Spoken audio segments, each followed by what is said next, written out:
Donc après un premier temps d'échange qu'on vient d'avoir sur le retour de l'expérimentation du projet Chercheurs en doudoune au sein de la MSH Alpes, le deuxième temps de cette journée d'études, il a été imaginé comme un état des lieux de la recherche en sciences humaines et sociales sur Twitch et la vulgarisation scientifique. On aura donc pour ça 3 interventions qu'on va enchaîner les unes après les autres. Et puis comme ça nous laissera un temps d'échange de questions-réponses avec nos trois intervenants.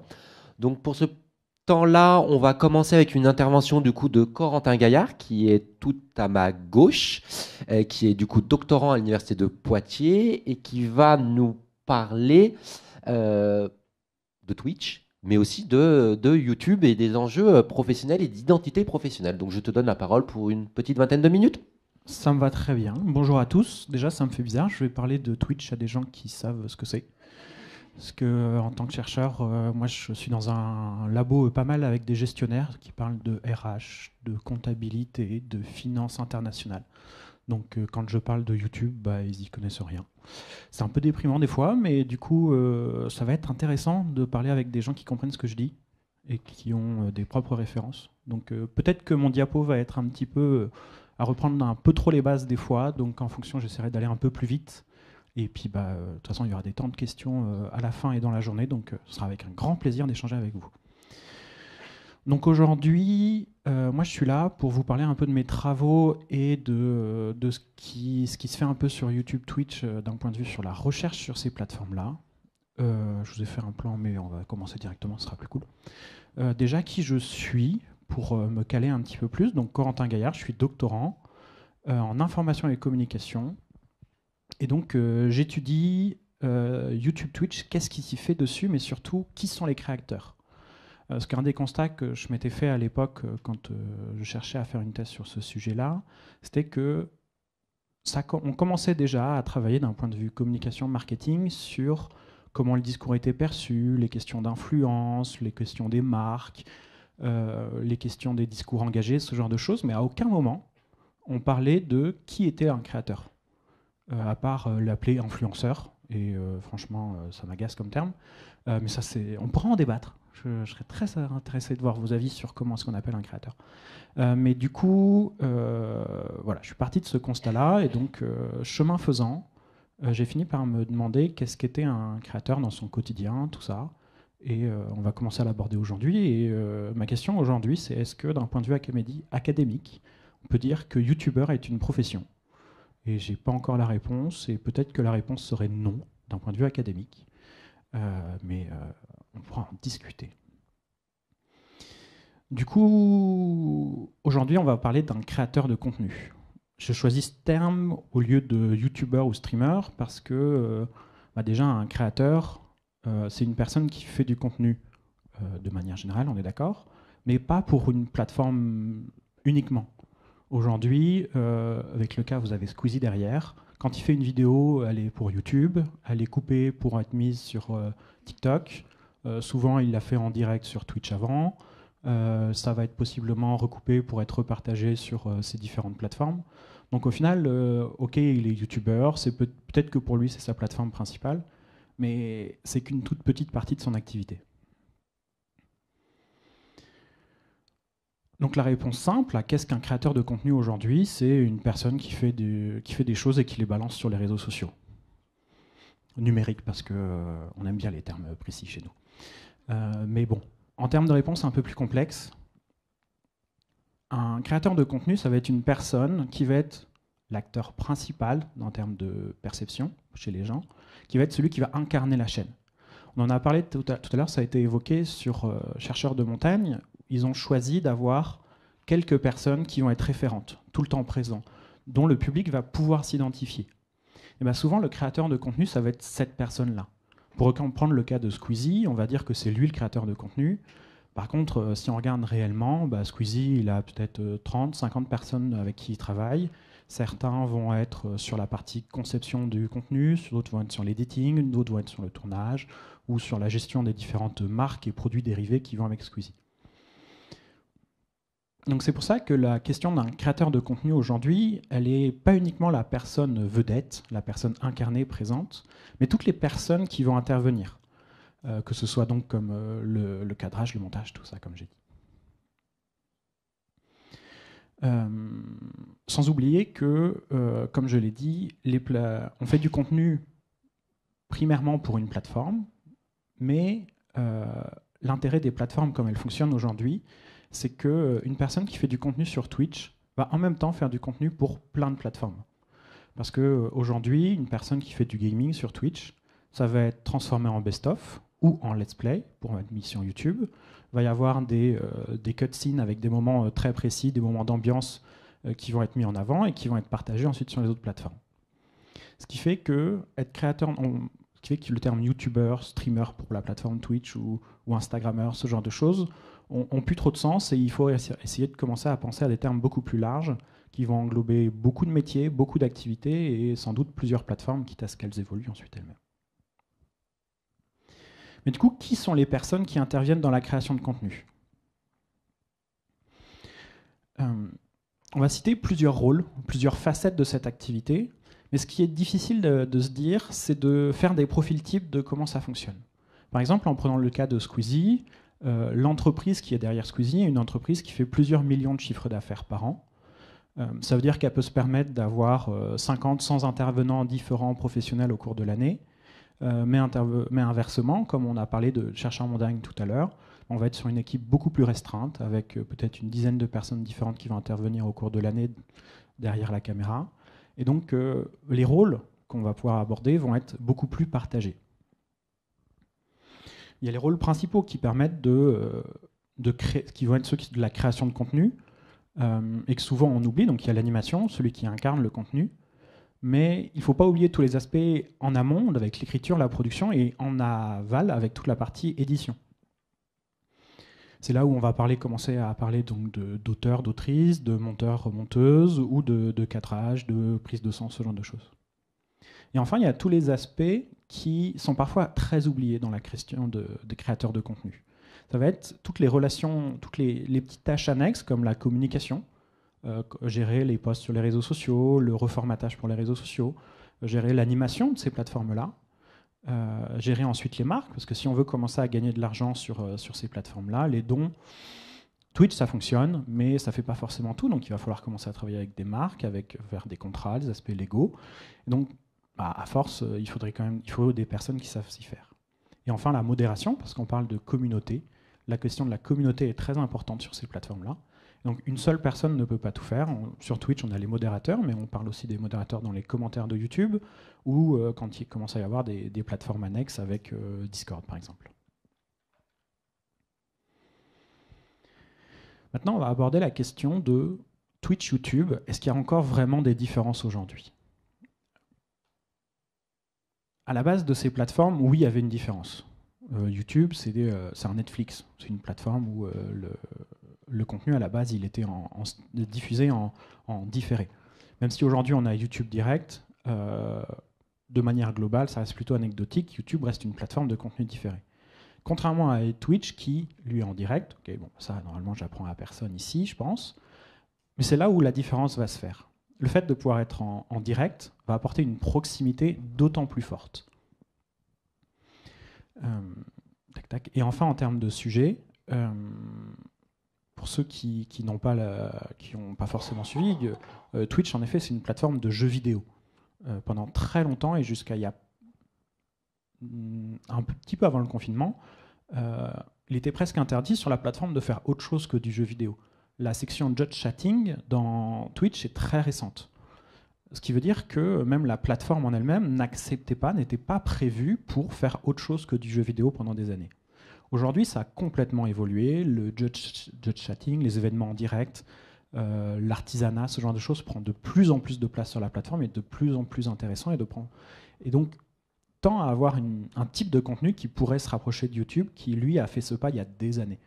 La partie jeux vidéo a pendant un temps été très importante sur YouTube, mais les parties lifestyle, blogging, ce genre de choses ont aussi toujours existé.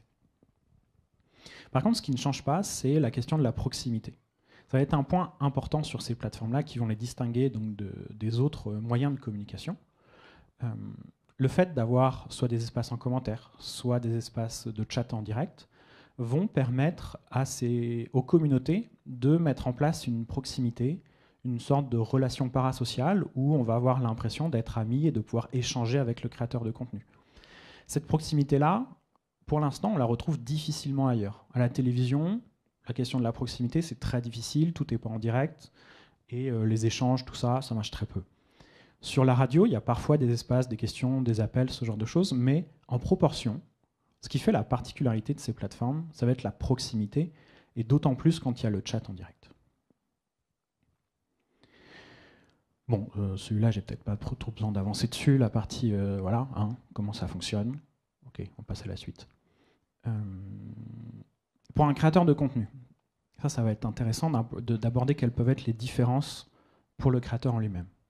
Faire une vidéo sur YouTube, alors en fonction des modes, parfois il fallait en faire tous les jours, mais aujourd'hui on n'est plus trop à cette mode-là, ou en tout cas on peut fonctionner sans cette mode-là, et on va être sur, par exemple, on peut être sur un 20 minutes, une fois par semaine, 2 fois par semaine, donc ça va être 20 minutes précises, bien montées, bien travaillées, bien réfléchies, enfin, en fonction des gens, bien sûr, l'idée. Alors que sur Twitch, le but, ça va être dans l'idée de produire beaucoup plus. On peut être sur 5 heures de contenu quotidien, voire plus. Il ne faut pas forcément du contenu quotidien, mais dans l'idée, Twitch demande, même la plateforme est demandeuse à ce que les créateurs fassent beaucoup de contenu. Il faut être présent sur Twitch pour être vu. Ou en tout cas, c'est ce que les créateurs pensent, peur en sécurité, tout ça. D'un point de vue équipe, de ce qui constitue l'équipe de production d'une vidéo YouTube, on va parler du haut de gamme, de ceux qui ont de l'argent. Pour faire une vidéo YouTube, on peut monter à 50-100 personnes, parce qu'il va y avoir 5-6 caméras qui vont avoir 1-2 opérateurs derrière, des personnes pour gérer le son, les lumières, le décor, la rédaction, les partenariats, tout ça. Donc c'est toutes ces personnes-là qui vont intervenir pour chacune de ces vidéos et qui donc vont demander des budgets très importants à chaque fois. Sur Twitch, en gardant l'exemple par exemple de Squeezie, il va y avoir Squeezie, sa caméra, peut-être 3-4 modérateurs qui vont être bénévoles, c'est une autre discussion. Et on peut quasiment s'arrêter là. Alors peut-être que s'il veut monter les besoins en production, il va y avoir une ou deux personnes techniques qui vont être là pour gérer un peu les caméras, gérer ce genre de choses.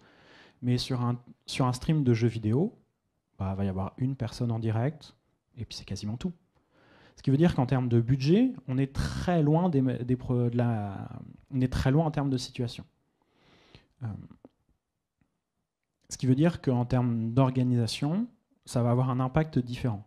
Quand vous voulez produire du contenu sur YouTube, qu'il soit qualitatif, si vous voulez un niveau de qualité de production de contenu important, ça va demander un niveau d'organisation important.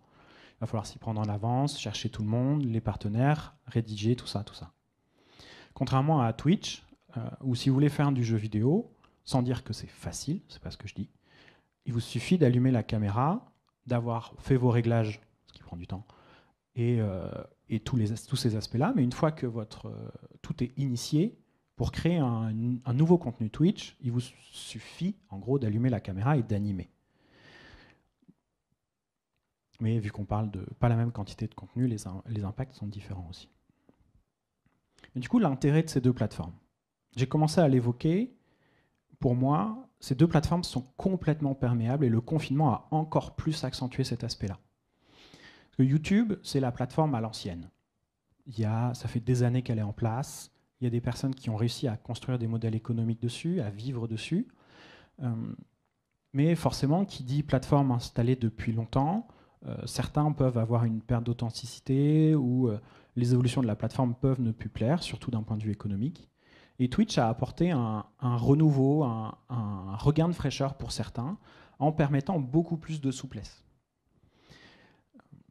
Mais en faisant cela, en commençant à muter un petit peu, on voit de plus en plus de youtubeurs commencer à être présents sur Twitch pour gagner en spontanéité, gagner en facilité de création de contenu, voire même créer leur contenu directement sur Twitch avant de le formater pour le mettre sur YouTube.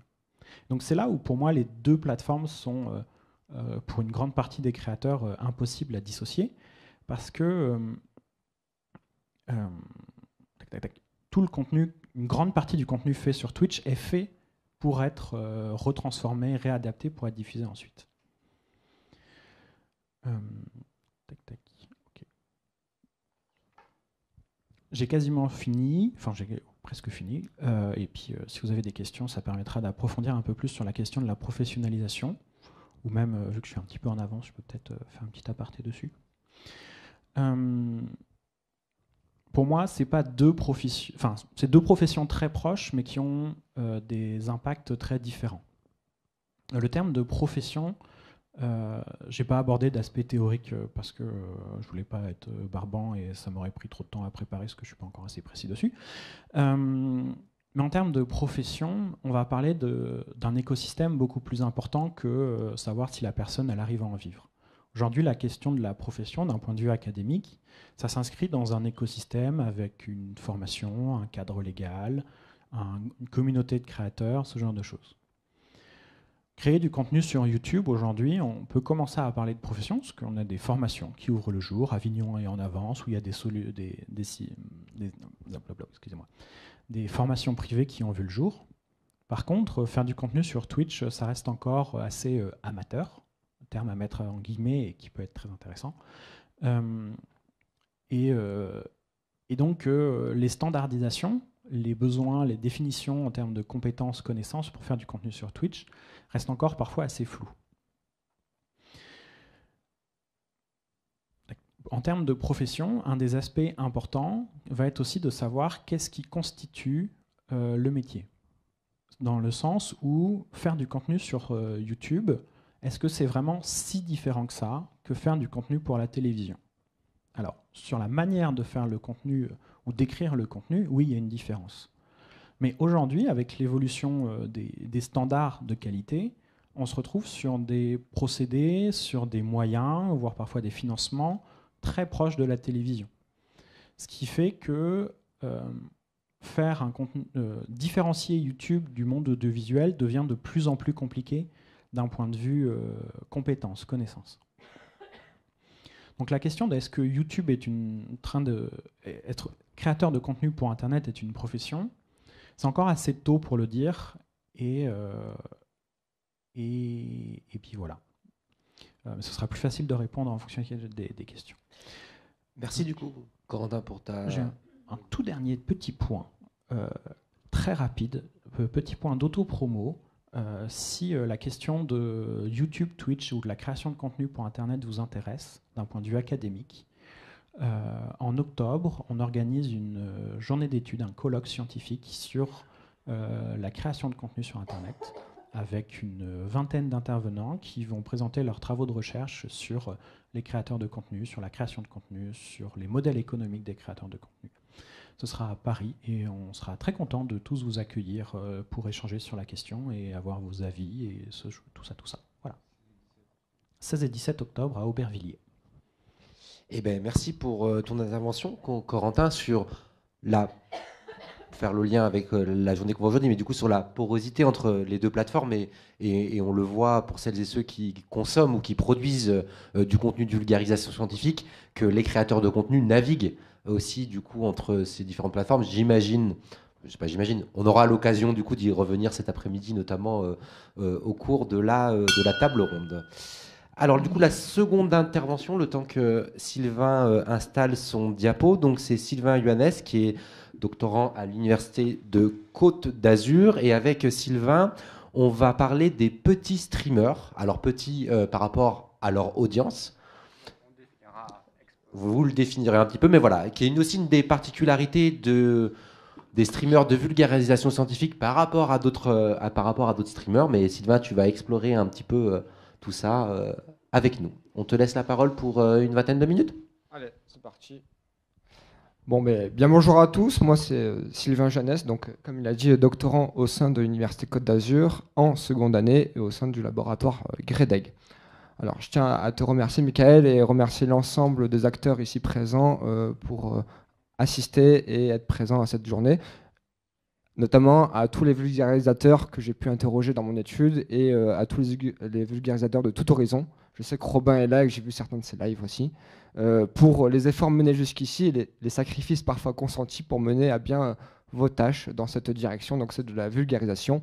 Raphaël, tu nous as donné un petit aperçu des sacrifices, notamment des soirées consenties, des efforts menés pour ça.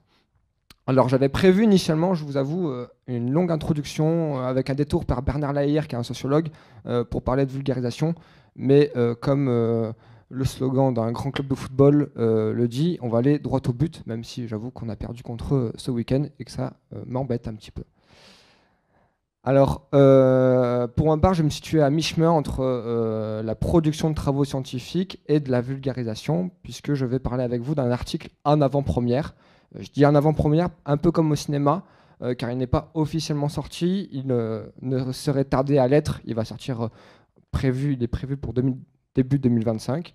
Les seules conditions maintenant sont la restriction de caractère. Comme vous voyez, je suis trop long à l'oral et aussi à l'écrit, décidément.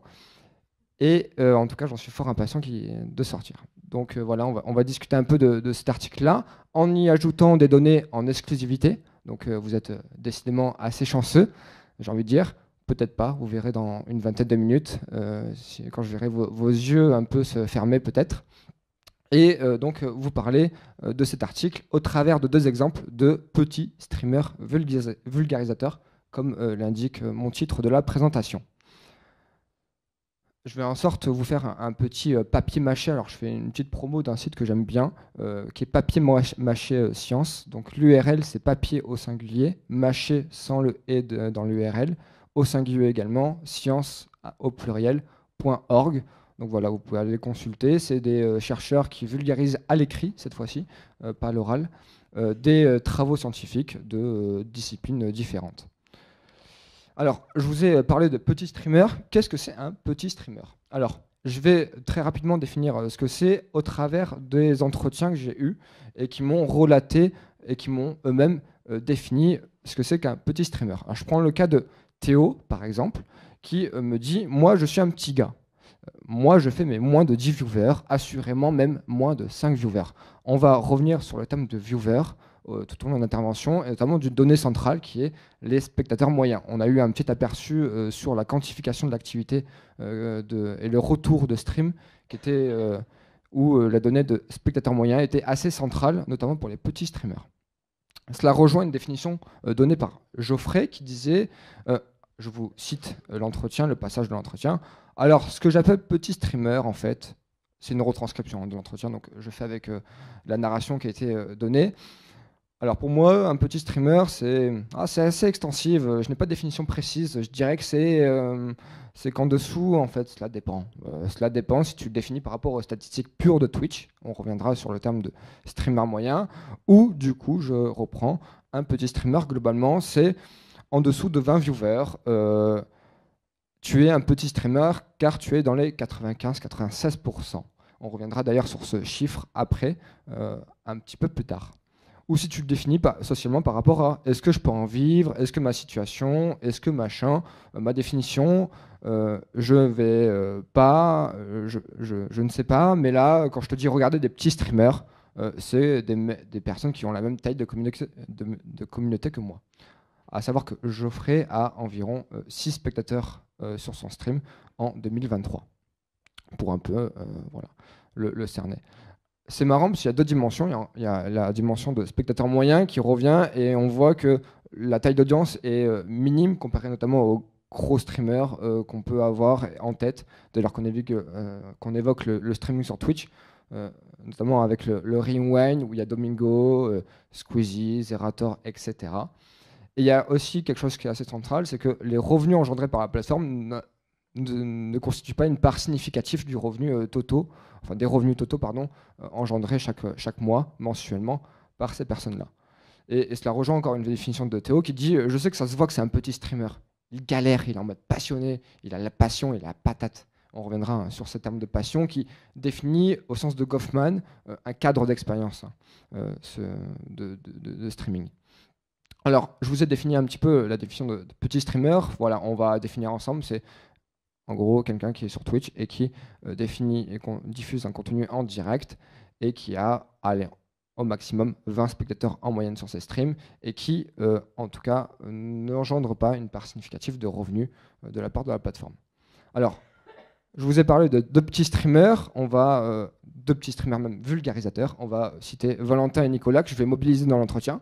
Alors, je vous ai donné quelques données à la fois de leur activité sur la plateforme Twitch et leurs caractéristiques sociodémographiques. Ils sont diplômés du supérieur, Valentin à la trentaine est diplômé d'une licence ou d'un équivalent. Et il est enseignant, en tout cas donne des tâches d'enseignement et aussi auto-entrepreneur. Nicolas, lui, à la quarantaine, il est docteur comme Robin d'ailleurs. Donc il est diplômé du doctorat et salarié en collectivité. Ils ont une certaine ancienneté sur la plateforme Twitch, puisqu'ils ont commencé en 2020, 2021, et en tout cas ont des tailles d'audience différentes pour le coup. Mais on va revenir sur ces tailles d'audience aussi.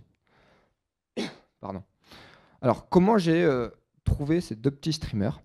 Ils s'incluent dans une enquête plus large d'une cinquantaine d'entretiens, donc 50 entretiens précisément, réalisés en 3 campagnes, et dont s'ajoutent des observations de stream ponctuelles, ou on va dire sporadiques, plus ou moins, de certains streamers, et de manière aussi longitudinale, c'est-à-dire répétée chez certains streamers dont je suis encore aujourd'hui. À ces données d'entretien, les streamers m'évoquaient le fait qu'ils discutaient beaucoup sur des groupes de discussion, notamment Facebook et Discord. Alors j'ai effectué une première veille pour savoir un peu de quoi ils discutaient finalement, quels étaient les objets de leur conversation sur les groupes. Et puis j'ai scrappé un certain nombre de messages, donc 24 000 messages répartis en 6 groupes différents Facebook et environ 400 000 messages Discord qui sont en cours de traitement, un peu plus lourd à traiter pour le coup, répartis en 4 groupes Discord différents. Le projet là est que je scrape également les commentaires YouTube, notamment de vidéos qui conseillent les petits streamers. À cela s'ajoutent aussi des données quantitatives que j'ai récupérées, notamment le fait que puisque de nombreuses données en fait sont disponibles au travers de nombreux sites type Sulignum, Twitch Tracker, et dans ce cadre-là, j'ai récupéré les données d'activité, alors à la fois au niveau global, donc c'est-à-dire à l'ensemble des chaînes Twitch, et aussi sur un échantillon plus restreint, donc d'environ 100 000 streamers, dès lors que ces données sont quantifiées, puisqu'il y a un biais bien sûr, étant donné que stocker des données matériellement c'est coûteux, économiquement aussi. Et donc, il y a un biais puisque les plus invisibles finalement des streamers ne sont pas quantifiés, à savoir ceux qui ont 2 spectateurs, 1 spectateur, voire aucun spectateur en moyenne sur leur stream, ou qui n'ont pas passé le statut de l'affiliation. Alors, je vous propose qu'on débute véritablement cette intervention avec le fait qu'on va montrer que les petits streamers sont une population stable. Et donc là, on va mobiliser les données quantitatives et après qu'on verra que cette stabilité de la population engendre plusieurs questions et ouvre demande la compréhension finalement de leur activité, de leur engagement sur la plateforme. Nous verrons que d'abord le streaming se définit comme une posture interactionnelle et puis qu'on va devenir un streamer, notamment avec l'arrivée de viewers et plus encore on va devenir un petit streamer. Alors, les streamers sont une population stable.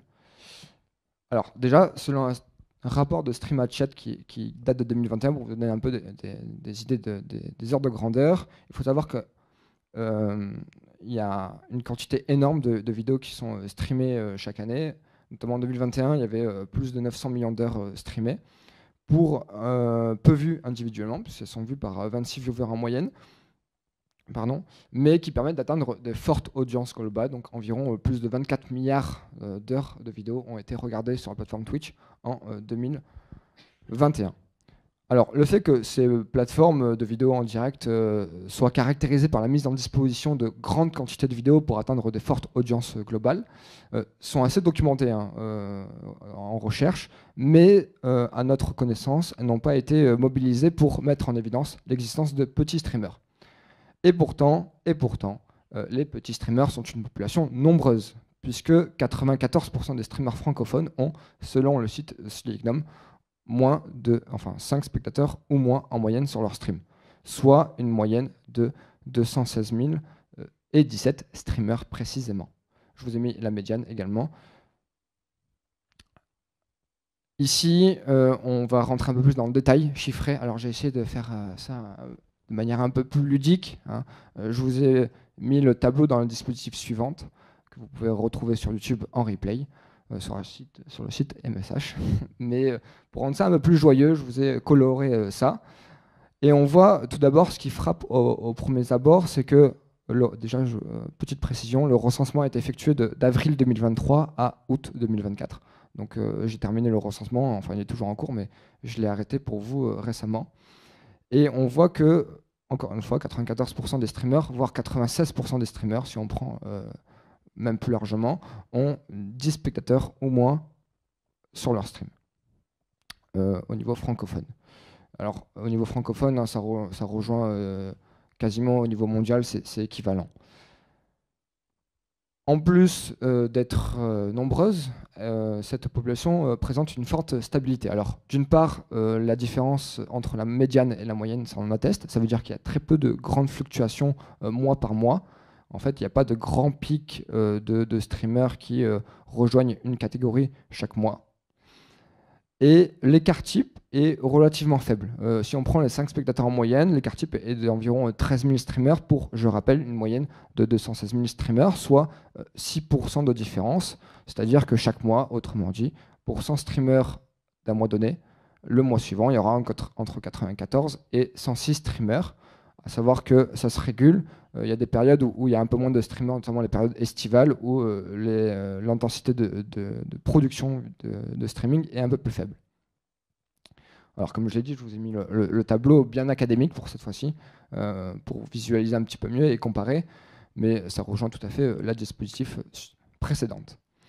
Alors pour aller un peu plus loin et pour saisir la variabilité des streamers à petit public, nous commençons par les différencier par le nombre d'heures streamées, qui est finalement une donnée qui est elle-même mobilisée par les entretiens, par les enquêtés eux-mêmes, pour se différencier l'un à l'autre.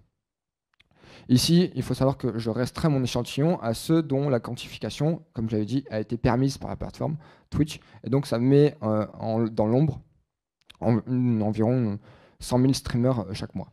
Donc là, ce qui frappe un peu au premier abord, c'est la grande régularité de toutes les catégories. Déjà, on voit que plus de 50% des streamers qui ont 5 spectateurs ou moins sur leur stream streament plus de 5 heures. Donc, si on fait la différence entre ces courbes-là que vous voyez,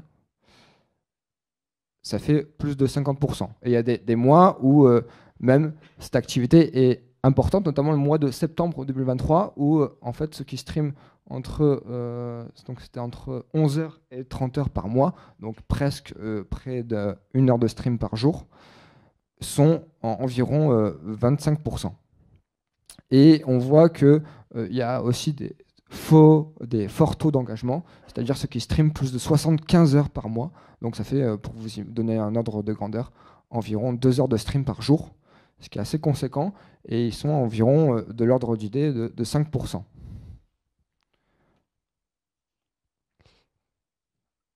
Alors, cette réalité de petits streamers, en tout cas cette forte stabilité dans le temps et ce fort taux d'engagement, ça ouvre plusieurs questions, et notamment la question de leur engagement, en fait, qu'est-ce qu'ils font sur la plateforme, comment ils s'engagent sur la plateforme, et demande à une approche compréhensive de leur réalité. Alors, effectivement, il y a une question qui se pose, c'est finalement si peu de gens les regardent, ou regardent les vidéos en direct, qu'est-ce qui fait la valeur de leurs vidéos ou de leur activité pour les petits streamers. Alors pour ça, je vais suivre un cadre théorique de la valuation, donc des valuation studies, qui en fait vont suivre les streamers dans leur processus de création de valeur. Et ces questions, en tout cas cette question de la valeur de l'activité, traverse les conversations ordinaires de streamers qui sont tramées de questions comme celle de la bonne vidéo, de la bonne place sur la plateforme, de leur bon stream, et qui ils se demandent si individuellement ce qu'ils font sur la plateforme et s'ils font bien en fait. On verra que l'engagement du petit streamer, donc ce qu'on a vu là, que la forte stabilité de la population, appelle en fait des questions en termes d'engagement et demande à voir ce que c'est qu'un engagement finalement dans une activité. Ici, on verra que l'engagement dans une activité, elle est chaque jour mis à jour, j'ai envie de dire, par les streamers au travers de plusieurs processus d'évaluation et dont le fait que voilà, ils apposent des objets de quantification sur leur activité pour mieux cerner et mieux cadrer leur activité. Et on verra que avant que ce soit l'engagement dans un statut de streamer, c'est un engagement avant tout dans une activité, une sorte de vrai boulot au sens de Alexandra Bidet, qui est une chercheuse en sciences sociales et en sociologie. Donc, je vous propose très rapidement d'explorer cet engagement à travers d'abord deux types de postures. Donc, le fait que le streaming se caractérise par une posture interactionnelle, notamment pour le fait qu'on souhaite partager avant tout son point de vue et aussi pour garder trace. En effet, une des entrées possibles dans la pratique du streaming, loin des figures de la professionnalisation ou de la notoriété, ou voire même, comme ont été évoquées, celle de l'audience, celle de la direction artistique, etc., etc., c'est le souhait qu'on souhaite simplement partager son point de vue. En d'autres termes, sur Twitch, et bien loin de ce rêve de professionnalisation, c'est le souhait de montrer quelque chose plus que de se montrer. Nos enquêtés parlent ainsi de rendre visible ce qui est invisible pour l'autre, ce qui est d'autant plus important dans les jeux vidéo où les asymétries d'information sont relativement nombreuses. Puisque, en fait, les enquêtés, par exemple, nous parlent de Twitch comme un rétro, c'est-à-dire qui permet à ses camarades de jeu de regarder ce qui est invisible pour l'autre. À partir de là, il y a aussi le fait qu'au début, c'est un usage parfois circonstanciel. Il y a un jeu de regard qui est fait, où on va suivre le streamer, et à partir de là, peut démarrer une pratique. Puis on peut aussi streamer pour garder trace. Alors effectivement, le streaming sur Twitch, c'est lié initialement au direct, donc même dans son fonctionnement pur, c'est lié au direct. Mais on peut aussi garder des moments, des moments de vie, des moments de jeu, d'événements, etc. Notamment comme chez Valentin, qui réalise beaucoup de clips et qui en tout cas les upload sur ces différentes plateformes et parfois regarde ses replays sans les uploader sur YouTube, etc. Mais veut juste les stocker. Et c'est aussi une opportunité pour les streamers à ce niveau-là de conserver des moments de jeu à moindre frais, à moindre coût, sans se soucier trop des soucis d'hébergement, etc. En d'autres termes, ces replays sont autant d'opportunités pour les streamers de conserver des moments de jeu, de vie, etc. Et donc de se rappeler des moments d'échange, des moments qui se sont passés. Autrement dit, en fait, streamer ne se résume pas à se montrer, mais à montrer quelque chose, à parfois garder des souvenirs intenses, vécus au présent, donc en direct, en live, mais regarder à l'avenir pour se rappeler du passé. Et donc à partir de là, de ces deux usages, de ces deux postures, comme on les a appelées, peut en tout cas commencer à débuter une pratique, en tout cas un engagement dans une pratique. Et en fait, grâce à ces usages ordinaires du streaming, l'activité faite jusqu'alors, notamment de jeux, par exemple, ou aussi de vulgarisation, comme ça a été le cas pour Nicolas, qui on voit là, stream met en évidence des cartes. En fait, à ce niveau-là, cette pratique, elle est mieux socialisée. Support d'interaction beaucoup plus riche, en fait, et marqué par une meilleure intercompréhension, puisqu'on peut voir l'écran de l'autre, voir où il veut nous emmener. Et donc, avant la question du public ou même de streamer, et donc du statut, le streaming apparaît aujourd'hui comme une composante essentielle, en tout cas une composante ordinaire d'espaces sociaux en ligne, comme le disait Manuel Boutet, renouvelé cette fois-ci, puisque ça nous permet de suivre l'écran de l'autre. Néanmoins, après un certain temps dans la pratique, il y a des nouvelles figures qui apparaissent, notamment celle du viewer, qui emmène un lot de transformation de l'activité et qui pose quelques-uns des dilemmes. Donc finalement, avec l'arrivée de viewer, on va commencer à devenir un streamer, et en fait, on verra notamment un petit streamer. Effectivement, la première valuation de l'activité de streaming en direct, elle est devenue presque interactionnelle, mais devient insuffisante lorsque on a l'arrivée de viewers, parce que c'est des figures en fait qu'on ne connaît pas. C'est plus des camarades de jeu, c'est plus des amis. On ne stream plus pour juste quelques spectateurs que l'on connaît avant, et dont on voulait juste partager son point de vue. Cette fois-ci, le viewer, il attend quelque chose d'autre. Et en fait, cette figure du viewer, elle amène un certain lot de changements.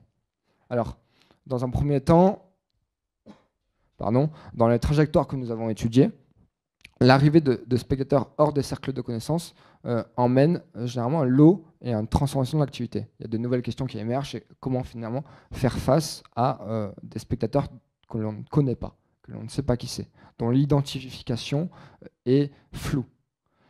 En fait, finalement, voir des spectateurs venir à soi, ça emmène un changement d'activité, puisqu'on ne stream plus pour finalement montrer quelque chose, même si ça perdure aussi, mais on commence à devenir l'objet central de la vidéo, en tout cas du stream.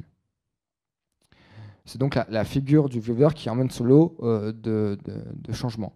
Durant l'entretien avec Valentin, par exemple, je lui ai demandé quels étaient ses premiers viewers. C'était très intéressant l'échange avec Valentin, puisqu'il m'a parlé d'un couple de spectateurs qui le regardaient au tout début souvent. Je lui avais posé la question, en fait, tel quel, quels étaient tes premiers spectateurs? Il m'a dit, en fait, voilà, j'ai un couple qui m'a regardé, je ne les connaissais pas. Et, de base, c'était le conjoint qui est venu, puis après, il y avait la conjointe qui arrive sur mon stream, ils m'ont regardé, etc., etc. Et quand je lui ai demandé un peu sa configuration familiale, il m'a parlé du fait qu'il avait une sœur et des parents qui connaissaient son activité de streaming. Et je lui ai demandé de manière assez innocente, est-ce qu'ils te regardent? Ils m'ont dit, bien sûr, ils me regardent, c'est même les premiers spectateurs. Alors, un paradoxe s'est posé, c'était finalement, si tu me dis à chaque fois, si tu m'as dit au début que tes premiers spectateurs, c'était ce couple d'amis, mais que là, tu me dis finalement que c'est ta mère et ta sœur, quels étaient vraiment tes premiers spectateurs, quoi? Est-ce que tu considères ta mère et ta sœur comme tes spectateurs? Et là, il me dit, oui, bien sûr, ils font partie des premiers spectateurs, effectivement, même s'ils ne comprennent pas tout, ils font partie des premiers spectateurs. Mais il rajoute que, je vous ai mis l'extrait d'entretien, juste parce que en fait, ils sont pas, ils sont venus quand je leur ai disais de venir. Si je leur dis pas, ils viennent pas, donc c'est pas vraiment les premiers spectateurs. Ok, d'accord, ils savaient que je streamais, mais ils ne venaient pas forcément. Et là, on voit que quelque chose qu'on remarque chez quasiment tous les streamers, en tout cas les petits streamers, c'est que l'arrivée du viewer emmène une transformation d'activité, puisque en fait, c'est une figure qui est assez centrale dans leur activité. Et on retrouve, la figure du viewer emmène du plaisir dans la rencontre et notamment un kiff, comme le disait Nicolas en entretien. Et ça participe encore au renforcement de l'engagement dans une activité cette fois-ci, plus que dans une posture.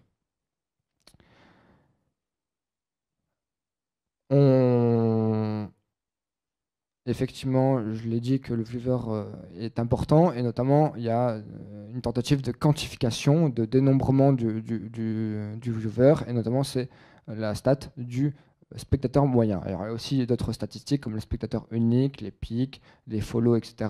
Mais c'est bien la stat de spectateur moyen qui est centrale dans les entretiens. En tout cas, comme le disait Quentin, donc un autre streamer, il disait la stat importante, c'est les 3 viewers en moyenne. Les 3 viewers en moyenne, parce que ça permet de passer le stade de l'affiliation. Il y a d'autres objets de quantification de l'activité, notamment les follow, mais qui sont rejetés par les petits streamers, notamment la pratique de follow to follow ou follow for follow, qui consiste à s'abonner et s'abonner en retour, et qui est assez décrié sur l'ensemble des discussions, notamment, je vous ai mis un exemple sur le fait que le follow pour follow est assez décrié. Notamment, on a recueilli sur près de 24 000, comme je dis, publications. Les 6 premières d'entre elles qui ont recueilli le plus de commentaires sont en fait 3 publications dont ont été décriées la pratique de follow pour follow. Je vais bientôt terminer ma présentation. Je vous termine juste le fait que, en fait, on remarque que après identification faite, les spectateurs restants, puisque effectivement les viewers qui restent, en fait, qui étaient là au début, partent, et en fait, les seuls qui restent sont en fait eux-mêmes des streamers. C'était intéressant parce que je vous ai mis une petite photo que j'ai prise chez un enquêté à son domicile. Il avait son ordinateur allumé, et ce qui était très intéressant, c'est que dans la première page, il y avait un ami à lui qui streamait. Donc Peut-être vous allez le reconnaître, peut-être pas. Il y a peu de chances quand même que vous allez le reconnaître. Mais en tout cas, ce qui est intéressant, c'est que dans son ordinateur, la première chose qui était ouverte, la seule chose qui était ouverte, c'était Twitch et le stream de son ami. Parce qu'en fait, les petits streamers se regardent beaucoup entre eux. C'est le cas de Nicolas et Valentin, qui sont les deux petits streamers vulgarisateurs, qui regardent beaucoup de vulgarisation en ligne, et qui eux-mêmes, leur pratique de visionnage a changé. Puisque au début, ils avaient une pratique de visionnage qui était plutôt centrée sur des gros événements, type le Popcorn, type la team du lundi, etc. Mais en fait, peu à peu, étant donné qu'ils sont passés dans un statut différent, ils regardent des choses différentes. Et en fait, il y a une pratique d'auto-visionnage qui, cette fois-ci, conforte même la pratique de streaming. Alors, pour conclure, je voudrais juste rappeler que la pratique de streaming, elle est difficile à aborder, puisqu'elle est tantôt considérée comme une pratique associée par ceux qui la pratiquent pour gagner des revenus, pour en tout cas une aspiration de la professionnalisation, ou celle d'être extrêmement visible, donc être un amateur dont sa pratique est extrêmement visible. Et donc elle n'est pas simple à aborder et laisse tout un pan du phénomène de streaming dans l'ombre, c'est-à-dire celle de la surabondance de l'offre, qui n'est pas des streamers professionnels uniquement. Cet article est à l'oral le chemin que je vous ai dessiné. Elle considère que la pratique du streaming, elle-même, elle explore la pratique du streaming elle-même, le sens qu'elle prend finalement pour ses participants. Nous avons j'ai caractérisé à l'oral, en tout cas un milieu de petits streamers qui est une population, en tout cas un milieu très fortement, très fort en tout cas, avec une population importante et stable dans le temps, qui n'ont pas les mêmes, en tout cas les mêmes aspirations que les streamers professionnels ou semi-aspirants, c'est-à-dire ceux qui sont en phase de vouloir professionnaliser leur diffusion, et dont se constitue là un milieu assez particulier ou d'entre-soi qui trouvent eux-mêmes, ou en tout cas qui discutent entre eux des conditions de leur visibilité, et en tout cas légitiment leur pratique elle-même.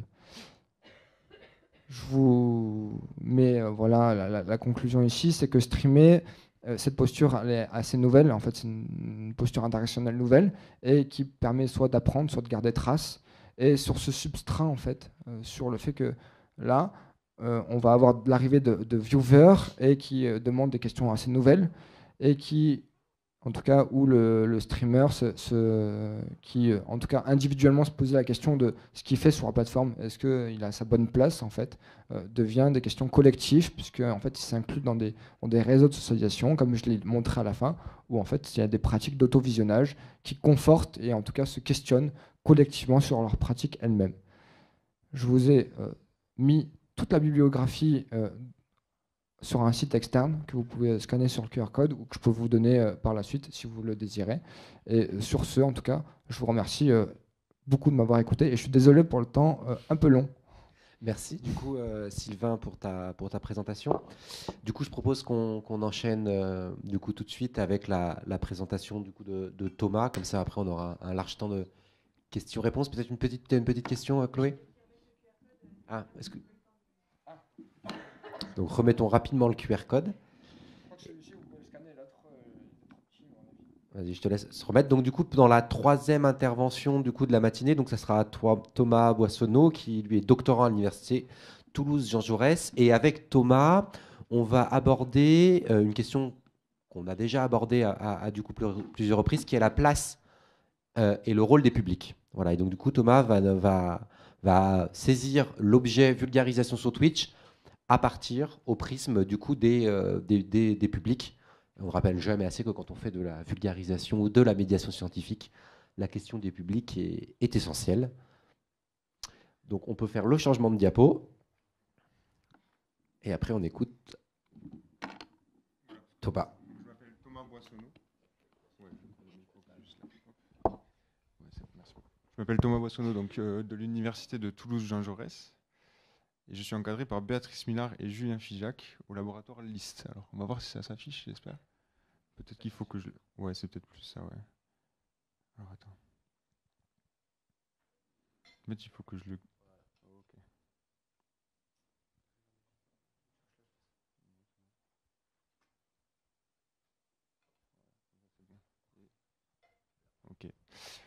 Donc effectivement, moi je vais aborder plus l'aspect public. Ah oui, mais c'est pas très pratique du coup. Donc la journée d'études d'aujourd'hui propose d'aborder Twitch comme étant un nouvel espace d'expression scientifique.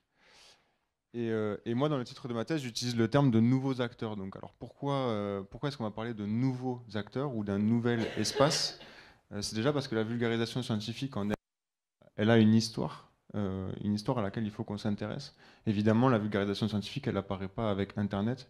Elle commence à l'écrit il y a des siècles et elle se développe tout particulièrement à partir du 19e siècle où là, on va intensifier beaucoup plus les publications écrites sous forme d'ouvrages ou d'articles pour la vulgarisation scientifique. Et puis, au fur et à mesure des évolutions technologiques des différents médias, radio, télévision, etc., la vulgarisation scientifique va toujours réussir à trouver une place grâce à différents acteurs et actrices qui vont l'animer sur ces différentes plateformes. Et donc avec l'arrivée d'Internet, d'abord par le biais de sites web ou de blogs dans la fin des années 90, début des années 2000, c'était surtout au format écrit et format image. Et puis avec l'arrivée de plateformes comme YouTube ou Twitch, c'est le format vidéo, donc soit des vidéos postées, comme on dit, du contenu froid, soit des lives via des plateformes comme Twitch. Donc sur YouTube, ça va se développer tout particulièrement à partir des années 2010. Il y a les chaînes les plus suivies aujourd'hui sur YouTube en vulgarisation scientifique. Elles ont été créées notamment dans les années entre 2011 et 2014. Je fais une petite parenthèse, quand je parle de vulgarisation scientifique, je parle à la fois de sciences humaines et sociales et de sciences naturelles et techniques. Et quand je les étudie dans mon travail de recherche, je prends bien en compte tous ces aspects-là. Donc voilà, comme je le disais, ça se développe sur ces plateformes-là dans ces années-là. Un petit peu plus tard sur Twitch, on le verra. Mais voilà, aujourd'hui, effectivement, en termes de vidéos, de manière générale, et en termes de vidéos de vulgarisation, c'est quand même YouTube qui reste la plateforme majoritaire. Mais quand on va parler de live, c'est quand même Twitch qui prend la place la plus importante. Donc, comment est-ce que la vulgarisation va prendre de la place sur ces plateformes-là? Donc au début, Twitch, comme l'ont dit mes camarades, c'était quand même réservé à du gaming pendant très longtemps. Et puis petit à petit, il y a d'autres types de formats qui sont apparus, comme le just chatting, donc en fait juste le fait de s'adresser simplement à son audience sans vraiment de support particulier. Et puis dans cette brèche-là, puisqu'on peut parler à l'audience de manière libre, pourquoi pas parler de science en fait? Et c'est comme ça que la vulgarisation, petit à petit, s'est installée progressivement sur Twitch avec des personnes, au départ, beaucoup de personnes amatrices, comme ça a pu être le cas sur YouTube, et puis de plus en plus de professionnels, ou alors c'était des amateurs qui se professionnalisaient pour certains. Donc il y a différents types de profils qui peuvent animer la vulgarisation sur les lives, mais voilà, c'est des différents profils qu'on peut retrouver. Et au fur et à mesure, il y a eu des évolutions de ces formats-là. Donc parfois, on garde ce format très souple de discussion où les sujets vont être choisis à l'avance, mais pas écrits comme on pourrait trouver sur certaines vidéos YouTube de vulgarisation. Et parfois, ça va être des lives un peu plus produits, préparés, qui vont ressembler à des émissions presque des émissions de télé. En tout cas, des émissions live qui vont se faire en plateau. Je pense par exemple à des émissions qui ont pu être financées ou créées par le biais de structures comme Arte, la chaîne de télévision, mais il y a aussi des institutions académiques, le CNRS notamment, ou le CNES, qui peuvent soutenir la création de contenu sur Twitch, comme ils ont pu le faire sur YouTube. Donc c'est arrivé un tout petit peu après sur Twitch, mais ils ont vu un intérêt aussi à s'adresser à des nouvelles audiences via ces plateformes-là. Donc, comment est-ce que la vulgarisation prend petit à petit sa place sur ces plateformes? En fait, au début, la vulgarisation, elle était un petit peu dans sa bulle d'un côté, comme ça a pu être le cas sur YouTube, et puis petit à petit, ça a pris de l'ampleur en termes d'audience, et les vulgarisatrices et vulgarisateurs, eux aussi, ont trouvé leur place. Alors là, sur les photos, j'ai pris des exemples d'événements caritatifs, parce que ça me semblait assez parlant pour montrer que des vulgarisateurs et vulgarisatrices peuvent s'insérer aussi dans cet écosystème-là. Parce que les événements caritatifs, là, ces deux-là en particulier, Furax et The Event, c'est des événements qui ont quand même une certaine audience. Et le fait de voir des vulgarisatrices et vulgarisateurs y prendre part, ça montre aussi qu'on leur donne une place au sein de ce groupe-là de streaming. Mais bien évidemment, on aurait pu choisir d'autres exemples. Tout à l'heure, voilà, vous parliez aussi de votre exemple à vous. Le fait d'être passé sur le rewind de Twitch de Popcorn, c'est aussi une preuve que la vulgarisation prend une place sur ces plateformes-là. Voilà, donc. À partir de ce moment-là, moi, je vais surtout me focaliser sur les publics. Donc, j'aurais pu faire une aparté sur l'évolution de la création de contenu sur Twitch en termes de vulgarisation, mais voilà, mon rôle aujourd'hui, c'est surtout parler des audiences, des publics de ces plateformes-là. Donc, déjà, savoir qui sont les publics de la vulgarisation sur Twitch, tout simplement. Donc, je vais essayer d'y répondre autant que je peux, mais évidemment, ils sont très larges. Et est-ce qu'on arrive enfin à s'adresser au grand public alors ? Et ensuite, donc, moi, j'ai pris le parti de dire que les publics étaient acteurs de la vulgarisation. Déjà, je le pense sur YouTube, mais encore plus sur Twitch, par rapport au fonctionnement spécifique de la plateforme. Et donc, comment est-ce que ces pratiques peuvent changer les manières de vulgariser, notamment pour les vulgarisatrices et vulgarisateurs. Donc, pour réfléchir là-dessus, j'ai réemployé la méthodologie qui anime ma thèse, qui se base sur plusieurs types de méthodologies différentes.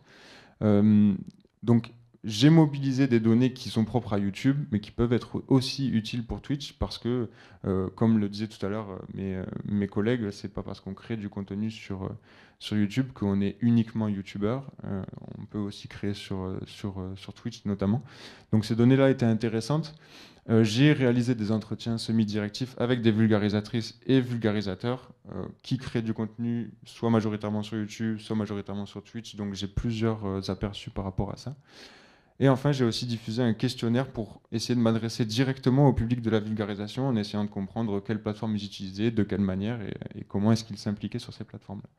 Donc c'est toutes ces données-là qu'on va essayer d'utiliser aujourd'hui. Je voudrais faire une petite aparté sur... j'ai enlevé ma souris. Voilà, je vais essayer de faire une petite aparté sur les répondants au questionnaire. Alors je ne vais pas forcément détailler l'ensemble des données qui sont ici.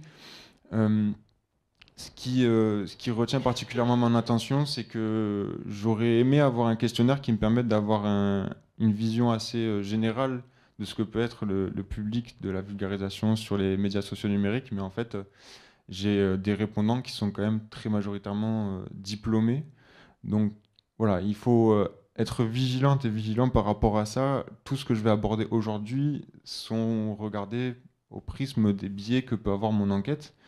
Donc il faut être vigilant par rapport à ça, évidemment. Mais ça reste pour autant intéressant. C'est juste que c'est pas forcément toute la globalité du public sur Twitch que j'ai pu interroger. Okay. Donc à partir de ce moment-là, comment est-ce qu'on peut définir les publics de la vulgarisation sur Twitch ?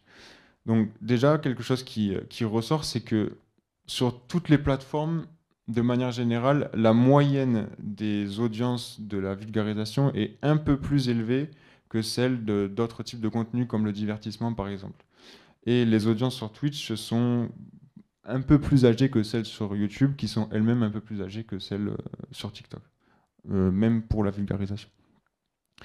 Par contre, ce qui a retenu mon attention, qui est ressorti autant dans le questionnaire que dans certains entretiens, c'est que les audiences, les publics de la vulgarisation scientifique, en tout cas ceux qui sont les plus visibles, ceux qui s'expriment le plus, qui participent le plus, notamment par le biais du chat Twitch, c'est des gens qui semblent déjà être passionnés ou informés sur les sujets scientifiques. Donc on voit dans l'extrait d'entretien, c'est ce qui est dit, que ce sont des gens qui ont déjà un background scientifique et qui n'ont pas forcément besoin qu'on reprenne des notions basiques d'un sujet qu'on va aborder.